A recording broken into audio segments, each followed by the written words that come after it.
7h39, Nikos Aliagas, c'est l'heure de retrouver Nicolas Bétou, le directeur du journal L'Opinion. Et le Sénat s'apprête à voter la loi anti-casseurs qui avait été adoptée par l'Assemblée nationale. Mais attention, c'est peut-être un piège que les sénateurs tendent à Emmanuel Macron. Exactement. Alors pour bien comprendre tout le raffinement subtil de ce moment politique, il faut remonter quelques épisodes en arrière. Rappelez-vous, Nikos, c'était début janvier. L'acte 8 des Gilets jaunes avait donné lieu à de nouvelles violences, dont une spectaculaire agression contre des policiers. Celle du boxeur Christophe Chétinger. Exactement. Ces images avaient mis sous pression le gouvernement. Il fallait réagir.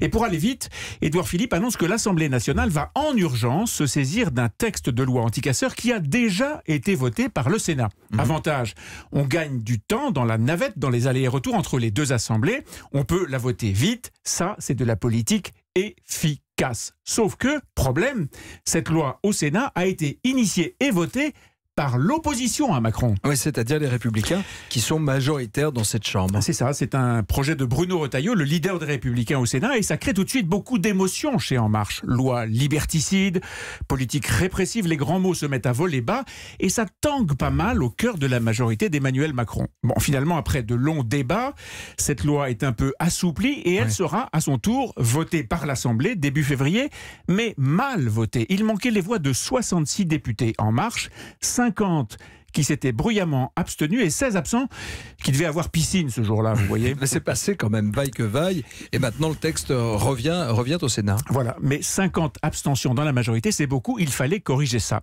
Le calcul gouvernemental était simple, le Sénat qui s'enivre en ce moment de son pouvoir avec l'affaire Benalla ne pourra pas résister à l'envie de rétablir son texte d'origine, lequel texte retournera ensuite une dernière fois à l'Assemblée nationale puisque c'est la règle. Et là, le gouvernement amendera comme il faut la loi pour calmer la fronde de ses députés. Eh bien non, c'est raté. Les sénateurs vont voter le texte sans en changer une seule virgule dans les mêmes termes que l'Assemblée et hop, la loi sera définitivement votée. Donc ça veut dire que le gouvernement ne peut pas rattraper le coup avec ses sénateurs, ses députés abstentionnistes et les frondeurs. Exactement. Et donc cette fissure politique restera au sein d'En Marche.